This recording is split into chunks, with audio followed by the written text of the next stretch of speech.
नमस्कार, छायाज रेसिपीजमध्ये आज आपण पोहे, रवा अशा नेहमीच्या साहित्यातून खूप चमचमीत अशी नाश्त्याची रेसिपी बनवतोय। चला तर लगेच बनवायला सुरुवात करूया। इथे मी 1 वाटी पोहे घेतलेत। जाड किंवा पातळ कोणतेही पोहे इथे घेऊ शकता। पोह्यांमध्ये भरपूर पाणी घालायचं आहे आणि पोहे 2 वेळा स्वच्छ धुवून घ्यायचे। 2 वेळा धुतल्यानंतर पोह्यांमधलं पाणी काढून टाकलंय।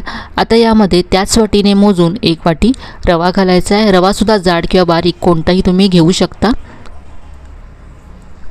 अर्धी वाटी यामध्ये दही घालायचं आहे आणि दह्याच्याच वाटीमध्ये मी इथे 1 वाटी पाणी घेतलं आहे। तर 1 वाटी रवा, 1 वाटी पोहे, अर्धी वाटी दही आणि 1 वाटी पाणी असं साहित्य घेतलं। सगळं 1 वाटी पाणी इथे मी घातलं आहे।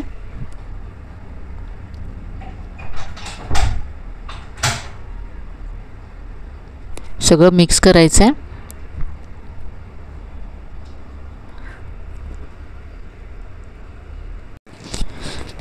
आता हे पातळ वाटत असलं तरी आपण हे 10 मिनिटं रेस्ट करण्यासाठी ठेवणार आहोत, तर हे घट्ट होईल। तर आता यावरती झाकण ठेवायचं आहे आणि 10 मिनिटं हे असंच ठेवून द्यायचं आहे। दह्यामध्ये पोहे आणि रवा भिजल्यामुळे रेसिपीला चव खूप छान येते। तर इथे आता 10 मिनिटानंतर पहा, पोहे आणि रवा छान असं भिजलं गेलं आहे आणि याने दही पाणी सगळं ॲब्झॉर्ब केलं आहे आणि हे असं घट्टसर झालं आहे। आता यामध्ये भाज्या घालायच्या आहेत। तर इथे मी अर्धी वाटी कोबी अगदी बारीक चिरून घेतला आहे। यानंतर बारीक चिरलेली शिमला मिरची अर्धी वाटी घातली आहे। बारीक चिरलेला कांदा घातला। 1 वाटी किसलेलं गाजर घातलं। यानंतर 3 चमचे इथे स्वीटकॉर्नचे दाणे घातलेत। तर इथे तुम्ही तुमच्या आवडीप्रमाणे भाज्या घालू शकता। घरी ज्या भाज्या आहेत त्या तुम्ही इथे वापरू शकता।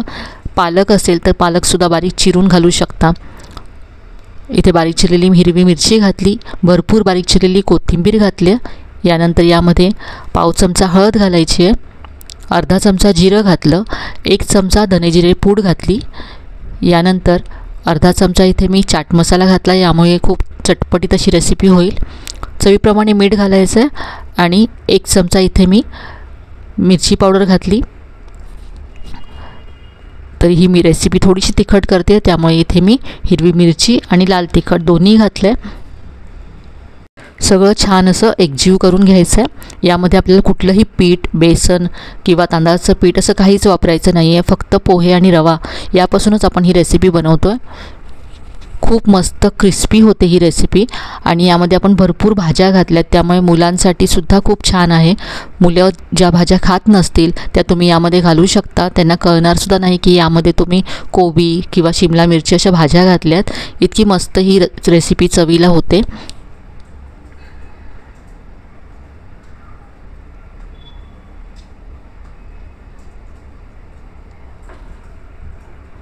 तर हे असं सैलसर आहे पहा।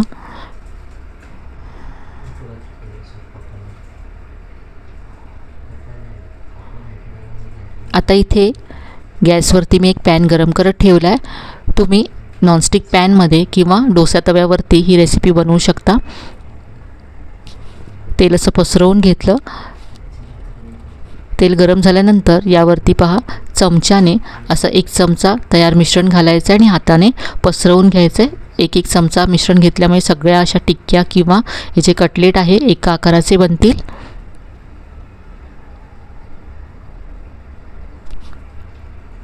याला असा आकार द्यायचा आहे।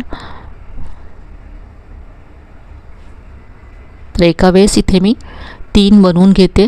डोसा तव्यामध्ये बनवत असाल तर एका वेळेस 4 ते 5 सुद्धा अशा टिक्क्या तयार होऊ शकतात।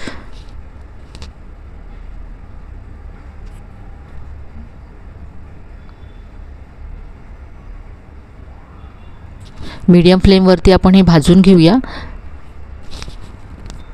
खूपच कमी तेलामध्ये होणारी अशी रेसिपी आहे। तर पहा, इथे 2 ते 3 मिनिटं एका बाजूने भाजल्यानंतर हे मी उलटून घेतलं आहे। अगदी सहज निघून येतं। आणि आता आपण हे दुसऱ्या बाजूने सुद्धा भाजून घेऊया। दोन्ही बाजूने छान असं क्रिस्पी होईपर्यंत आणि खरपूस असा रंग येईपर्यंत भाजून घ्यायचं आहे। तर हे दुसऱ्या बाजूने सुद्धा मस्त असं भाजलं गेलं आहे।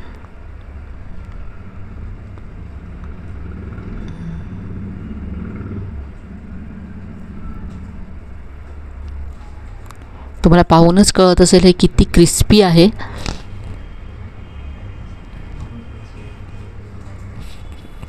आपण हे काढून घेऊया।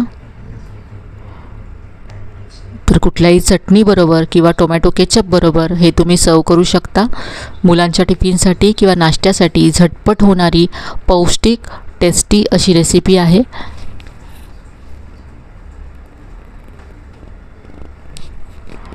तर एकदा तरी ही रेसिपी नक्की करून पहा। अजिबात हे तेलकट होत नाहीत। पहा इथे मी एक तुम्हाला तोडून दाखवते।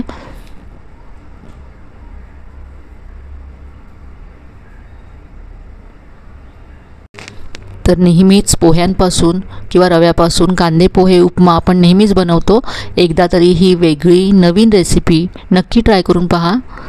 रेसिपी कशी वाटली कमेंटमध्ये कळवायला विसरू नका। रेसिपी आवडली असेल तर व्हिडिओला लाईक करा, शेअर करा। चॅनलला अजून सबस्क्राईब केलं नसेल तर नक्की सबस्क्राईब करा। चला तर मग पुन्हा भेटूया अशा छान छान आणि नवीन नवीन रेसिपीसह। तोपर्यंत धन्यवाद।